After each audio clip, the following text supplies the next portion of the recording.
Hello, welcome back to my channel and welcome to another reading vlog where I'm gonna be reading horror books for 24 hours. Okay, so when I mean 24 hours, I don't mean that I'm gonna be reading for 24 hours straight.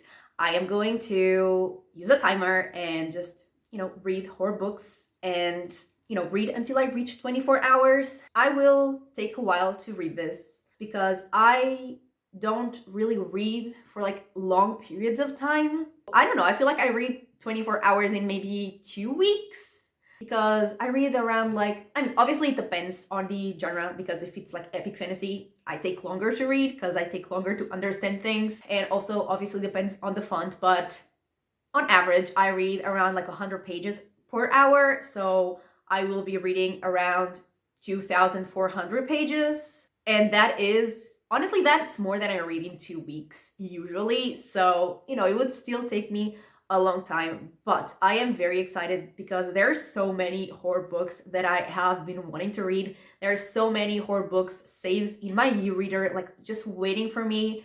And so I am very excited. I don't really know what my first book is gonna be because I am actually filming this intro in advance, which I never do. I usually film my intros after I have read all the books, but this time I am filming it in advance. So I don't really know what book I'm gonna start with, but future me will let you know. And yeah, let's just get into the video.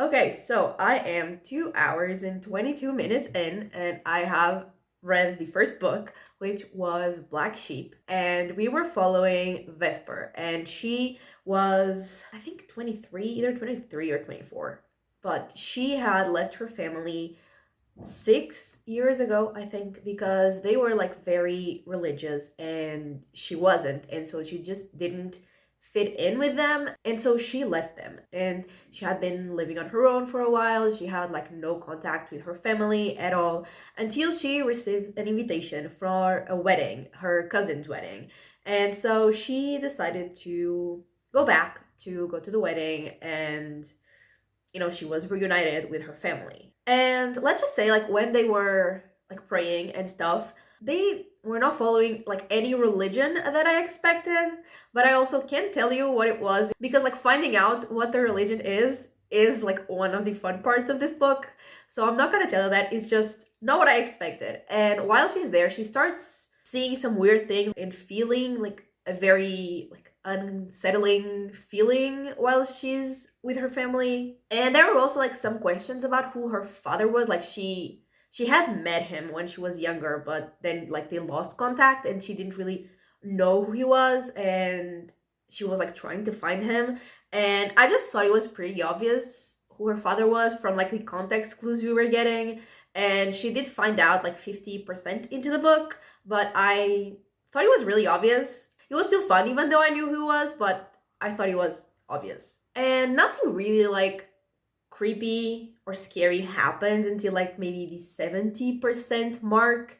And I mean, I said that she was like feeling weird stuff happening before, but I personally didn't feel like it was creepy or unsettling or anything. But at the 70% mark, there was like some weirder things happening, and I didn't really like that. That was really fun. And I mean, the like scary parts of this book were very over the top, very extra, but still fun. And yeah, definitely I had fun with this book. Like, it was not the scariest thing ever, like not really. I was never really scared. I was a little unsettled in those parts, but I mean, it was a very fun horror. It was funny as well, and I am giving it 3.5 stars. And yeah, we are like 1/12 of the way through this challenge and one book down. And the next book I'm gonna read is Rouge by Mona Awad.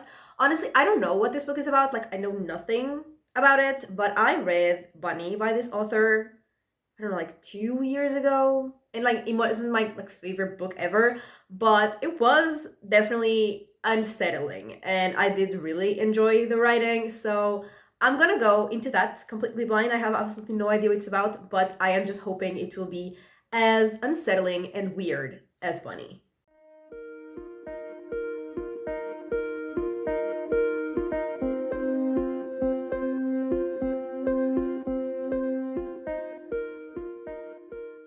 Okay, so we got to around 4 hours. I don't know exactly the time, but I know I stopped around 4 hours. And I got to 45% of Rouge. And in this book, we are following Belle. And she is like obsessed with skincare to like an unhealthy level.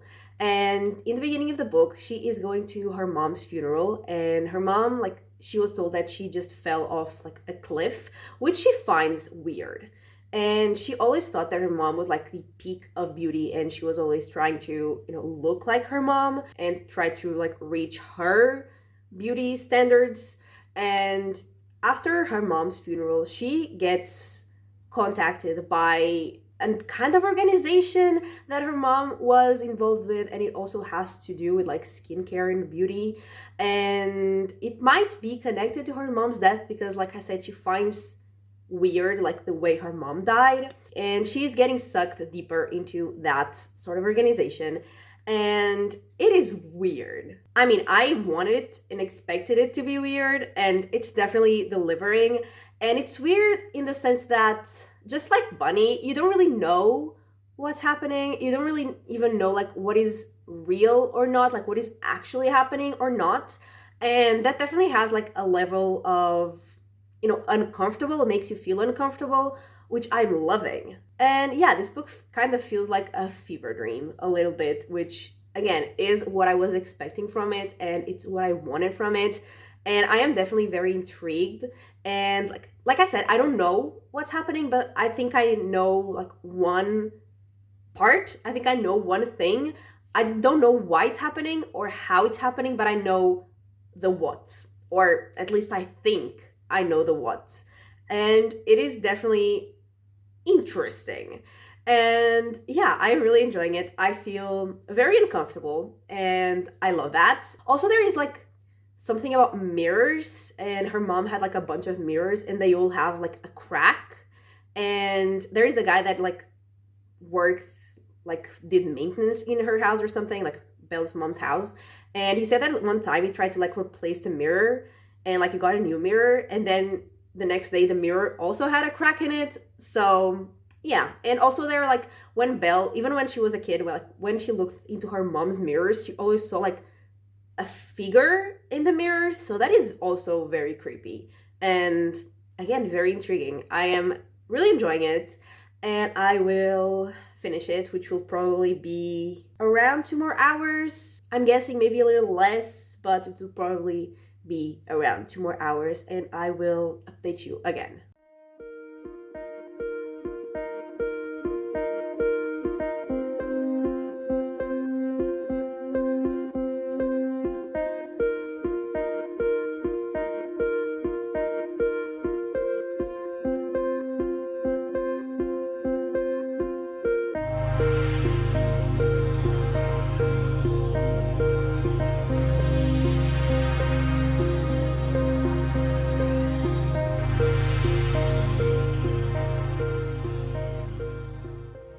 Okay, so we are 7 hours in, and I have finished the book I was reading, which is Rouge, and I started another one.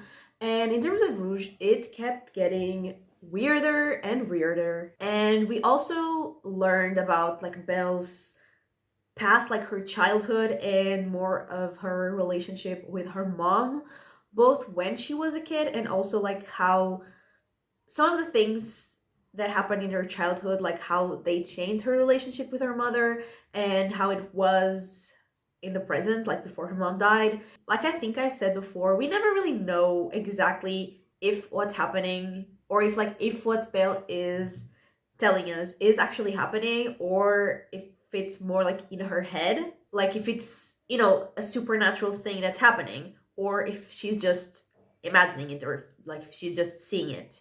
But I feel like that's what makes it creepier, And I really enjoyed it because, like I said, I felt very unsettled and very uncomfortable the whole time, which is exactly what I was looking for. And I also really liked the ending, even though it's not the typical horror book ending that I like, because I like very specific endings for horror books, which is the reason why a lot of horror books like disappoint me in the end, because I am always looking for like one specific ending. And even though this one did not have the type of ending was looking for, I still really enjoyed it, and I feel like maybe it worked better this way for this story. So I really, really enjoyed that one, and I gave that one 4 stars. And then I started reading Pinata, and I am 34% in. And in this one, we are following Carmen, and she went to Mexico for a job, and she took her 2 daughters with her. And her youngest daughter, called Luna, she is like having the time of her life. She is loving every second of being in Mexico and getting to discover a whole new country, like a whole new culture. And her oldest daughter, Isel, she is having the worst time of her life because she just wanted to go to like some like acting camp with her friends, and instead she had to, move countries with her mom and her sister, which is not what she was looking for. And Carmen is warned by someone that there might be some sort of spirit or demon that is gonna use her youngest daughter, Luna, as sort of like a gateway between two realms. And like while she's being warned, she really pissed me off because she wouldn't even let like the other person explain like what they were saying. She just assumed that she was like being attacked. And like even though the other person was trying to explain, like, I'm just here trying to help you, like I'm trying to warn you, I'm your friend, she was like yelling and being so rude, and she was really pissed off, and she kind of pissed me off. But anyway, like that premise sounds very interesting, and I am hoping that I will love it. But I am, like I said, 34% in, and nothing really scary has happened yet. Like I said, I am hoping it will pick up because it does sound like it's gonna be creepy, especially because children in horror settings terrifying to me. Like that is the most terrifying thing in any like horror book, horror movie, like anything horror. If there is a child that is like acting creepily, that's the most terrifying thing to me. So, if the little girl starts acting really fucking weird, it's gonna be really creepy and it's gonna be really scary, and that is exactly what I want it to be. So I am excited for it, but so far, like, it hasn't really gotten scary. But anyway, like I said, we are 7 hours in. That is a little over a fourth, and I'm enjoying it. I'm really liking it. I mean, I'm also liking the books, so that probably helps. But yeah, I am probably gonna finish Pinata, and I don't know if I'll start something else before updating you or not, but so far we are doing great.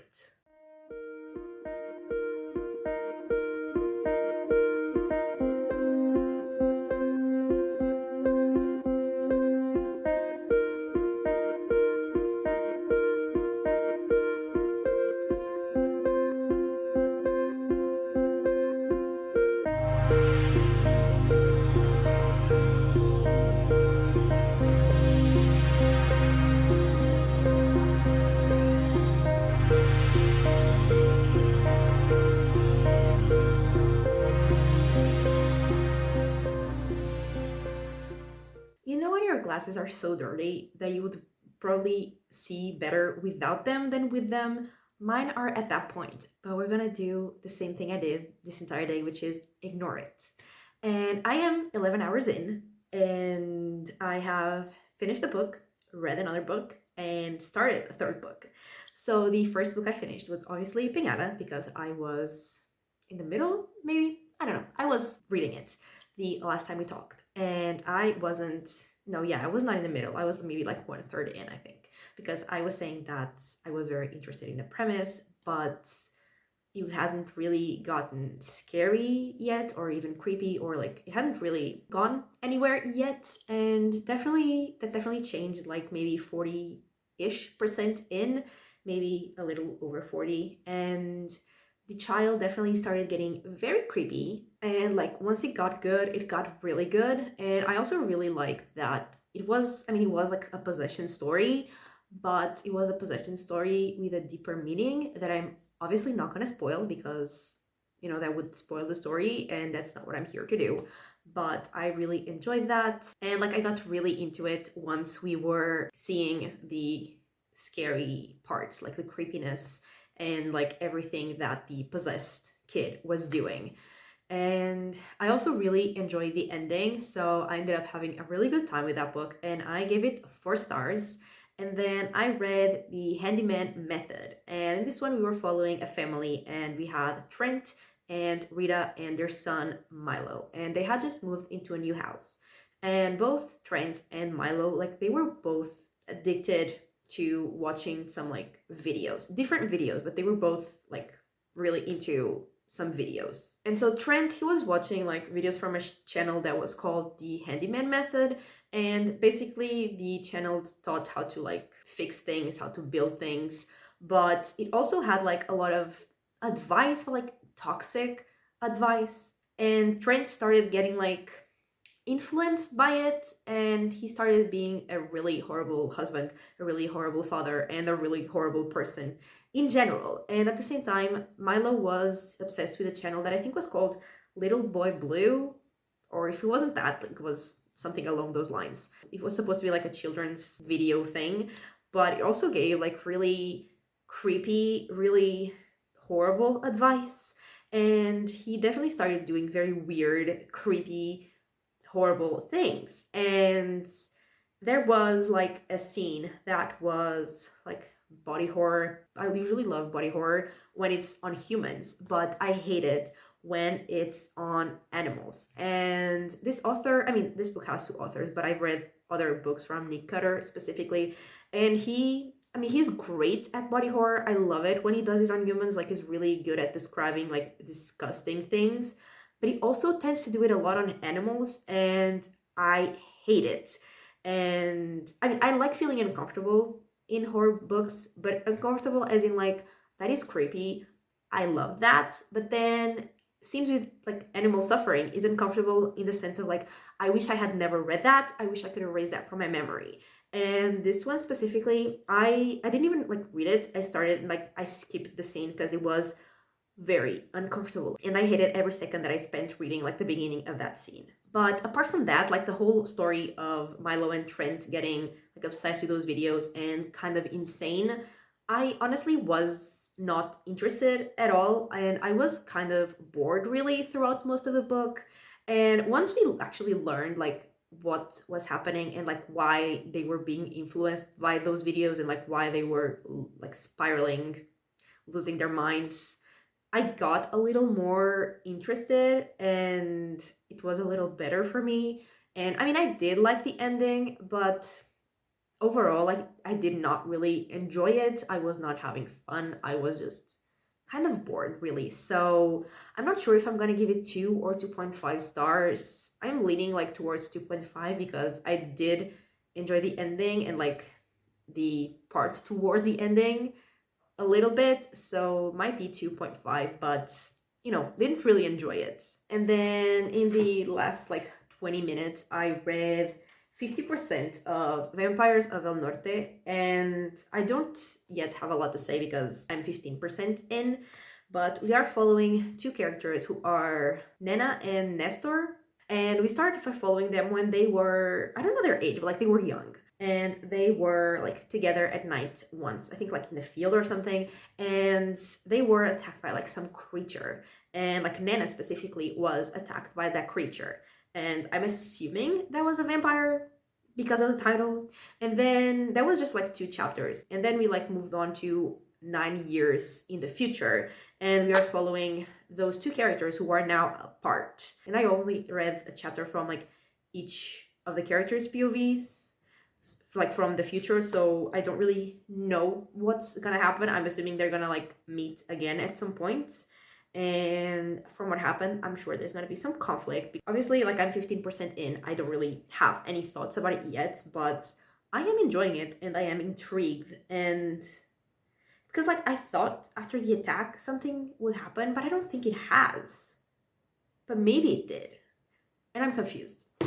Anyway, I am gonna read that, and I don't know when I'll update, but the point is we're almost halfway through, and we're doing great.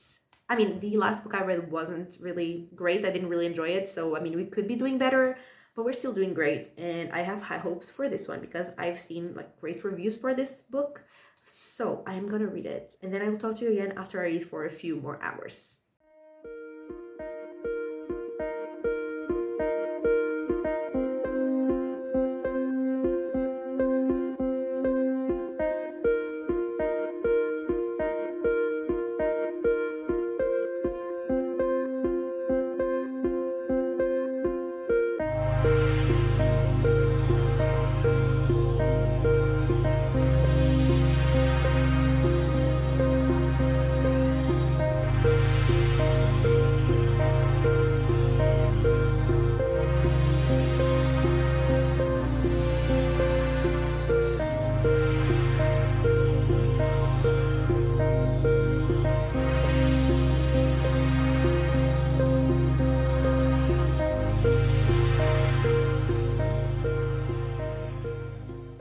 Okay, so we are around 16 hours in. I think 16 hours and 17 minutes, possibly.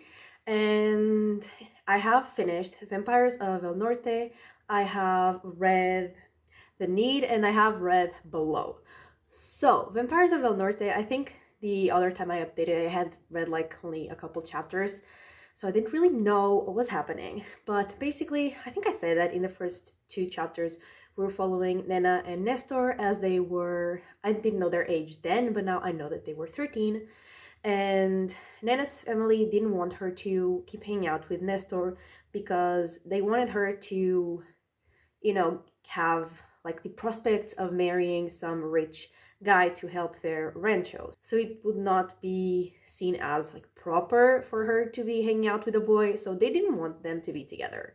So one night they were like sneaking out, and that's when Nana was attacked by a vampire. And like he rushed her home, and her parents said that she was dead.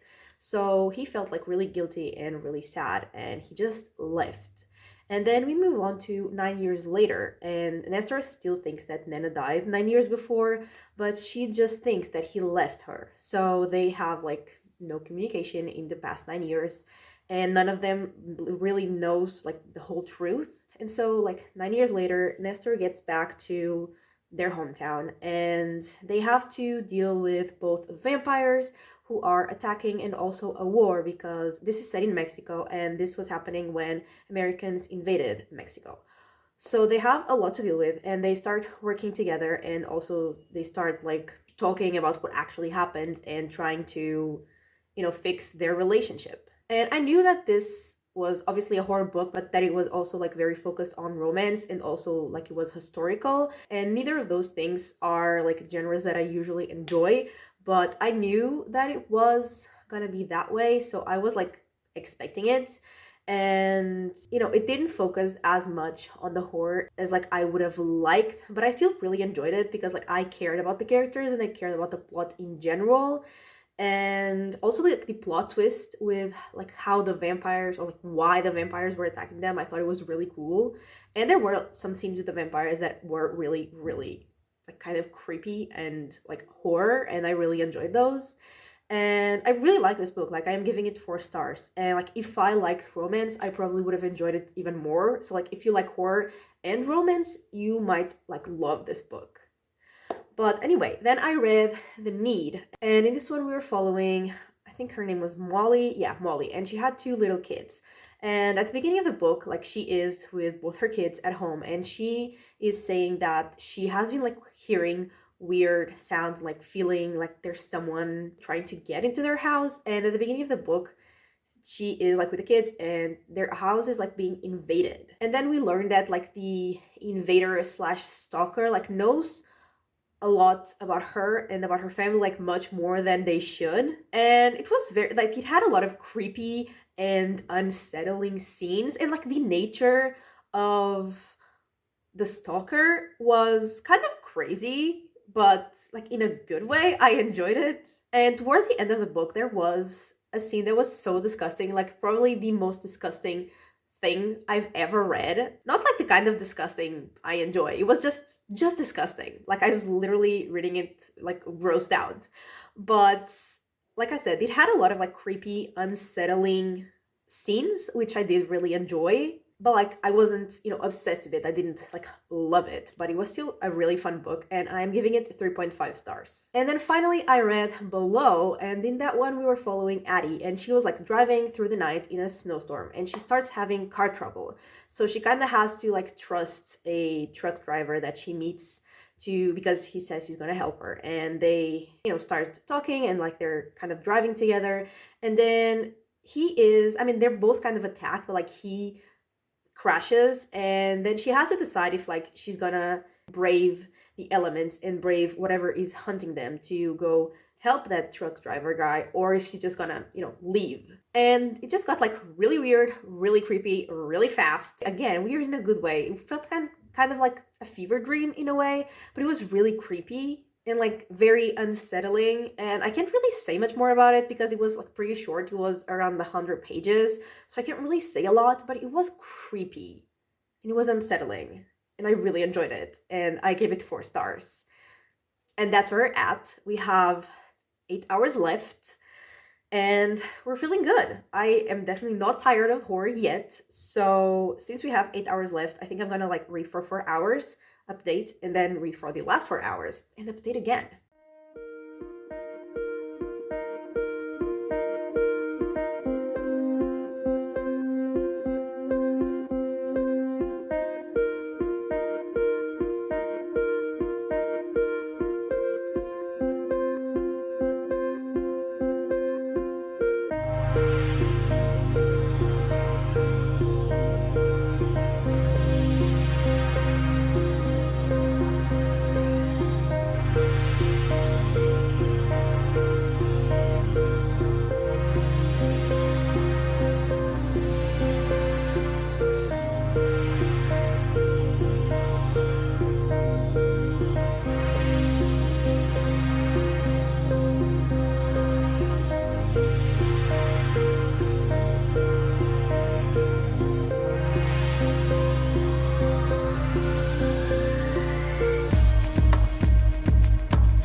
Okay, so we are 20 hours in, and obviously I got a haircut between my last update and now.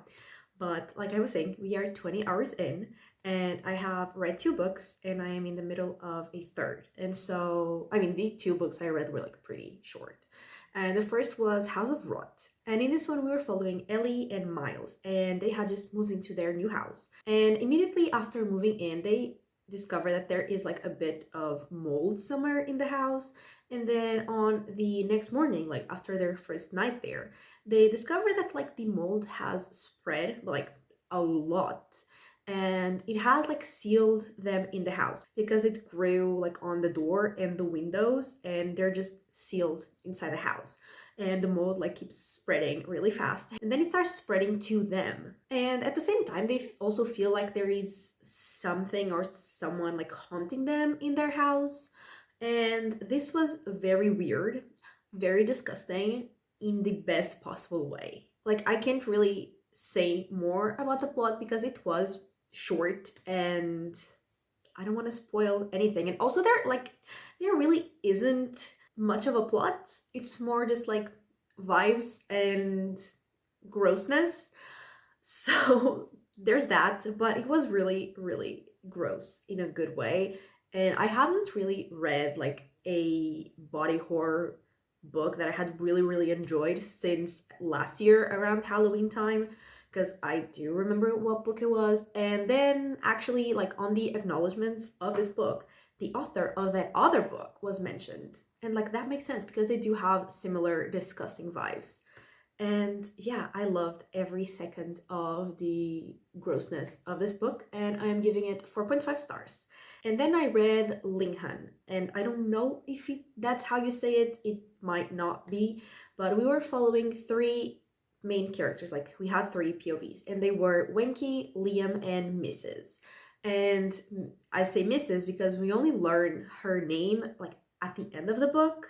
And they all lived in a town called Home. And Home was like an acronym for something.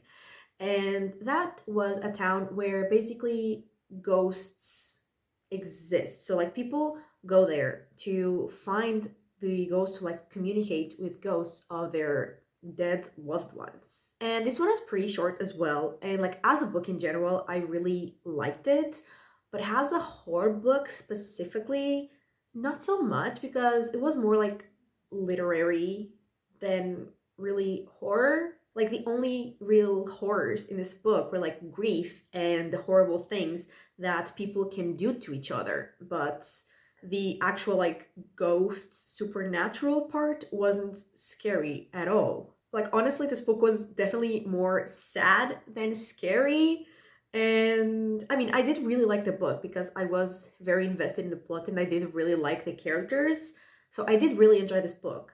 I just don't think it was really a horror book. Like it wasn't scary, it wasn't creepy, it was just sad. And like I said, it was more like literary than horror. But I did really enjoy it and I gave it 4 stars. And now I am 56% into Mayfly. And honestly, I don't really know how to describe this book because like a lot has happened, but at the same time, nothing has happened. But basically, we are following Mayfly, and during the day, she works on the happiest place on earth as a princess. So that's like Disney. And they never really say what princess she's playing, but it's pretty obvious from the descriptions that it's Elsa.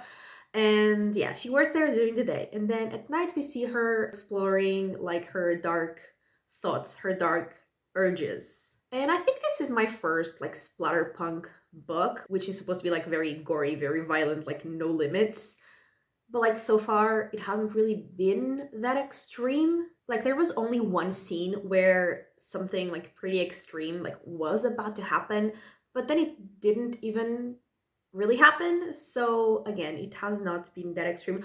Of course, there have been like disgusting, gory, violent scenes, but like not to the point that I was expecting. Or I mean, maybe they're just building up to the second half of the book where it is gonna be very extremely gory and violent and horrifying. But I mean, I'm just feeling like pretty meh about it because I mean, in general, like horror that is just like people hurting other people is not my favorite kind of horror. I usually like more like supernatural things, like ghosts or other supernatural creatures.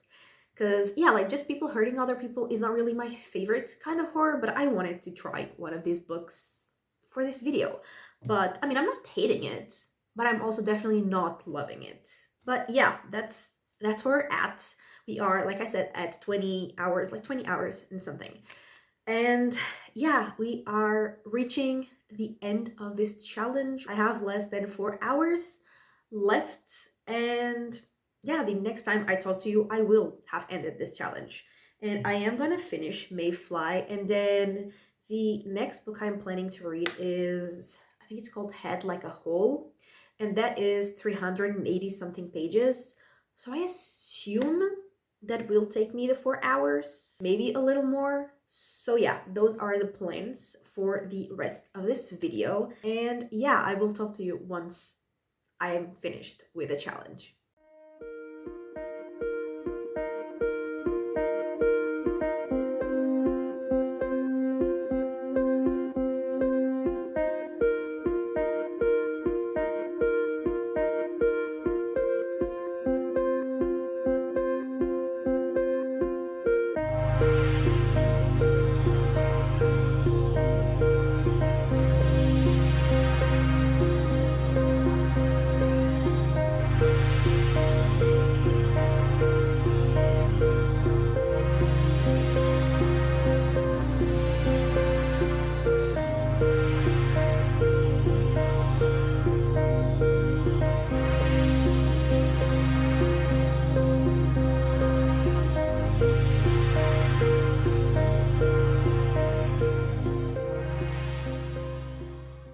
Okay, I have read for 24 hours and I finished Mayfly and read Head Like a Hole.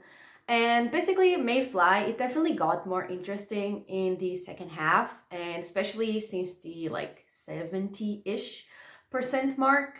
Like, it definitely got more, like, both interesting and also more like violent, more extreme. And there were like, I mean, in the whole book in general, there were like two scenes that were kind of like horrifying, but like one of them, like it would have been horrifying if it had actually happened, but like the character was just talking about doing it, but then it didn't end up happening.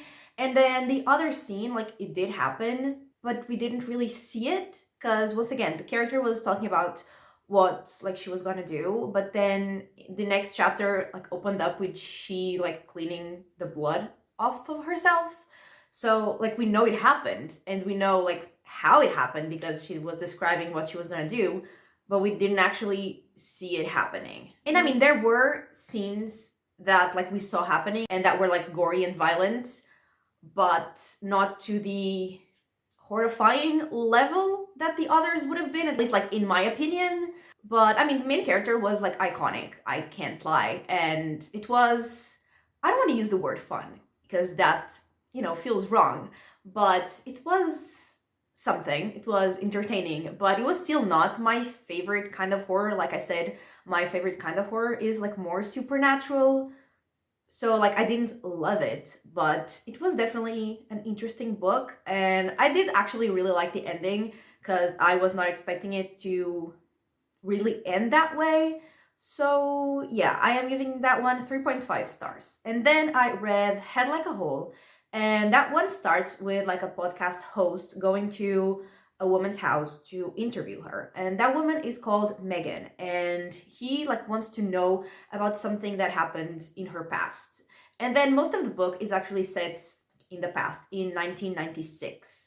And in that time, like we are following her and three of her like high school friends, and they are like now college age. Like some of them are in college, some of them aren't. And at the same time, we are following a man who like was, I think he was fishing, I know he was like in the sea, and he found like a head, and that head like it could talk to him and it could like manipulate him and control him to do things that it wanted. And we also knew that that head was related to something that had happened with those four friends like when they were in high school. And so like there was that whole mystery of like what happened when they were in high school. And at first like I was really interested in learning about, you know, that mystery, but then I feel like this book was a little too long, and like the story dragged on for a bit too long for me. And honestly, like towards the end I was kind of bored, and honestly I was kind of skimming as well because I wasn't really that interested anymore. I mean, there were like some creepy and some gory scenes that I did enjoy, but as a whole like I started getting a little bored as the book progressed. So like it was okay, I didn't dislike it, but I also didn't really love it, and I gave it 3 stars. And yeah, that's it. That's like all the books I read in the 24 hours.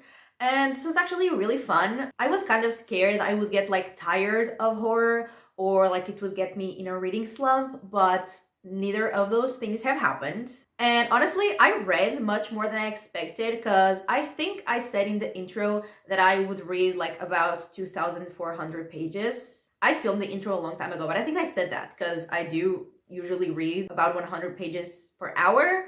But I read a lot more than that actually. Like I read 11 books and I read 3,031 pages, which I did not see coming. But yeah, that is it. I read 11 horror books in 24 hours and I had a lot of fun doing it. And thank you so much for watching this video. I really hope that you have enjoyed it. And if you did, give it a like and subscribe, and I will talk to you next time. Bye!